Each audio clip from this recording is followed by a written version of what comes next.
नमस्कार दोस्तों, मैं राजकुमार मौर्य प्रखर इंडिया यूट्यूब मंच पे आपका स्वागत है।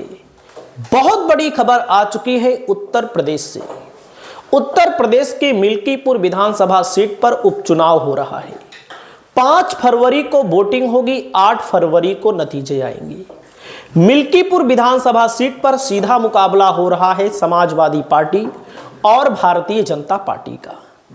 इस सीट पर समाजवादी पार्टी के विधायक बने थे अवधेश प्रसाद। लोकसभा फैजाबाद, जिला अयोध्या की सीट को जब से उन्होंने जीता है, उनके नाम की चर्चा पूरे देश में हो रही है, विदेश में हो रही है।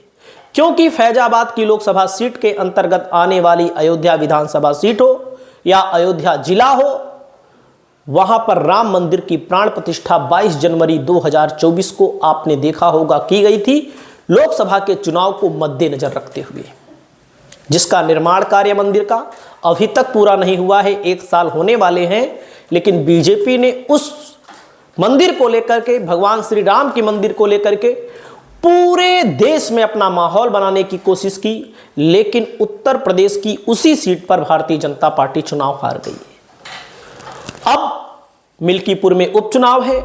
योगी जी हो, योगी जी के तमाम मंत्री जो लगातार मिल्कीपुर में डटे हुए हैं, लगातार भाग भाग कर जा रहे हैं।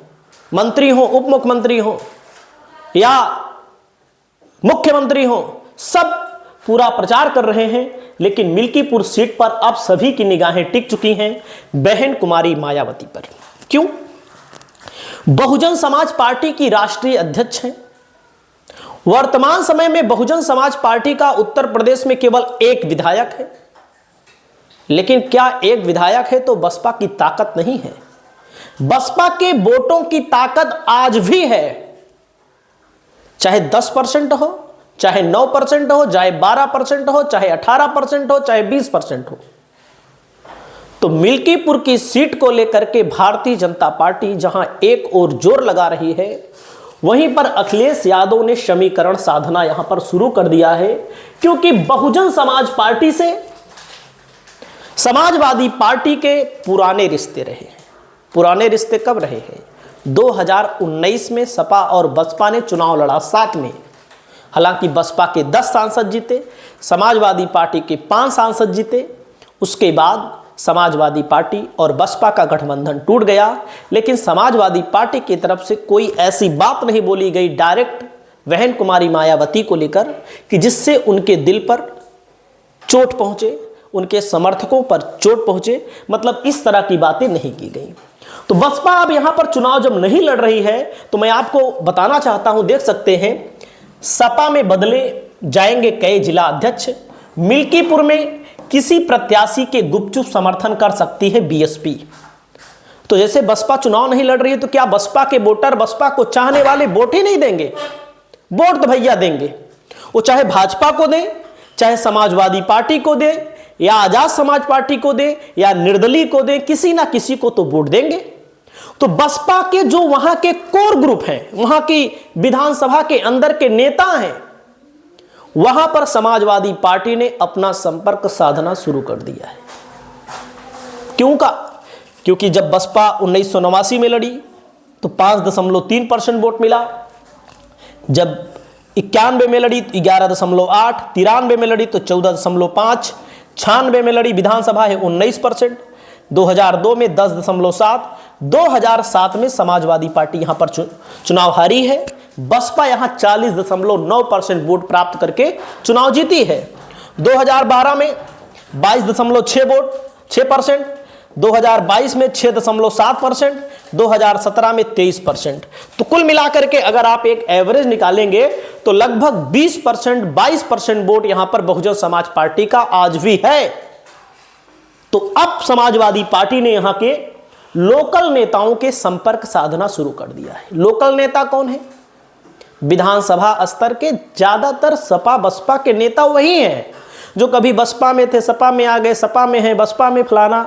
मतलब आपस में पार्टी अदला बदली करते रहते हैं और विचारधारा लगभग एक ही है। अम्बेडकराइज विचारधारा एक ही है सबकी, लेकिन जातियों में बटे होने के कारण कहीं ना कहीं बिखरे हुए हैं लोग, चाहे दलित हो चाहे पिछड़े हो। तो यहां पर मित्रसेन यादव का जलवा रहा है। मैं आपको बताना चाहूंगा, जब यहां पर बसपा चुनाव जीती तो यादव ही बसपा से विधायक बना। यहां पर मैं आपको भी दिखा देता हूं, पूरा आंकड़ा दिखा देता हूं। इनके बेटे हैं आनंद सेन यादव, यहां से विधायक रहे हैं बहुजन समाज पार्टी के। मजबूत चेहरे, मजबूत का मतलब बहुत मजबूत चेहरे हैं। क्यों? उसका आंकड़ा भी आपको मैं दिखा दूं। आप देख सकते हैं, आपके सामने है। मित्रसेन यादव यहां विधायक रहे 1977 में। मित्रसेन यादव 80 में, 85 में लगातार 3 बार। अब आप सोचिएगा, 93 में, 96 में रामचंद्र यादव, आनंद सेन यादव, यही आनंद सेन यादव हैं। रामचंद्र यादव 2002 में रहे समाजवादी पार्टी में, 2007 में रहे बहुजन समाज पार्टी से। तो बहुजन समाज पार्टी से के नेताओं का अच्छा खासा संपर्क है, क्योंकि ये उस स्तर के नेता नहीं है कि कभी कभी होता है कि कुछ नेता होते हैं मौसमी प्रकृति के नेता नहीं हैं। क्यों नहीं है? क्योंकि ये लगातार पूरे जिले में जनसंपर्क स्थापित करते रहते हैं, बाहुबली मानिए, जनता से संवाद करते रहते हैं। और इस सीट पर अगर भाजपा चुनाव हारेगी, समाजवादी पार्टी चुनाव जीतेगी, तो आनंद सेन यादव की बहुत भारी भूमिका होगी, बहुत भारी भूमिका होगी। तो बाबा गोरखनाथ 2007-17 में लड़े हैं, जीते हैं, और 1991 में 2 बार बीजेपी यहां जीती है अपने जीवन काल में। बाकी आप यहां से यहां तक अगर आप निकालेंगे तो देखेंगे, ऐसे देखते चले आइए, भाजपा केवल यहां पर चुनाव जीती है और केवल 1991 में चुनाव जीती है। तो मित्रसेन यादव के पुत्र आनंद सेन यादव यहां पर लगातार जनसंपर्क कर रहे हैं। यहां पर समाजवादी पार्टी का अपना जातिगत आधार वाला वोट भी है, जहां पर मैं आपको दिखा सकता हूं, पूरा आंकड़ा अपने पास है। जातिगत समीकरण वाला वोट भी है। और अखिलेश यादव ने अभी बुलाया है, मैं उसकी एक फोटो भी दिखा देता हूं। अखिलेश यादव ने यहां पर मिल्कीपुर के उपचुनाव को लेकर के इनको बुलाया है और इनको निर्देश दिया है कि वहां बसपा के वोटरों पर, बसपा के जो छोटे कार्यकर्ता हैं, उनको संभालने की जिम्मेदारी आपकी है, क्योंकि आप वहां के विधायक रहे हैं। यहां पर देख सकते हैं 1,20,000 दलित, इसी में पासी भी हैं। यहां पर जो दैनिक जागरण ने छापा है थोड़ा से गलत हो सकता है, इसी में जो पासी 55,000 हैं। तो कुल मिलाकर के 1,20,000 दलित आबादी है। और यहां पर 55,000 ओबीसी हैं, ओबीसी यादव हैं, 30,000 मुसलमान हैं, ब्राह्मण बीजेपी का वोटर है, ठाकुर बीजेपी का वोटर है। और यहाँ पर 25,000 दलित भी हैं, अन्य दलित भी हैं। 50,000 में कोरी हैं, चौरसियाँ हैं, पाल हैं, मौर्या हैं, नाई हैं, ये सब आबादी है। और मैं आपको बता दूं, अखिलेश यादव ने अभी बुलाया था यहाँ पर, आप देख सकते हैं मिल्कीपुर के नेताओं को बुलाया गया, इन सब को बुलाया गया। इसमें से ज़्यादातर नेता रुश्दी मियाँ हैं, ये भी बसपा में काम किए हैं। तमाम बसपाई भी यहाँ पर अंदर ही अंदर समाजवादी पार्टी का समर्थन करते हुए नजर आ रहे हैं।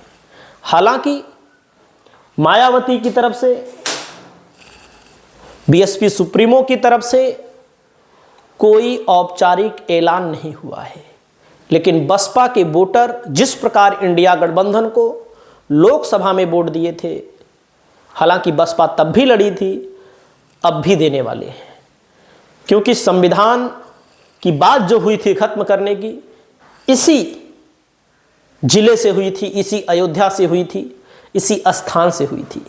तो भारतीय जनता पार्टी के लिए मिल्कीपुर चुनाव जीतना चुनौती है, लेकिन भैया सरकार उनकी है। जब सरकार है तो आप लोग समझ सकते हैं क्या कर सकते हैं। आप लोग कमेंट करिएगा। नमस्कार।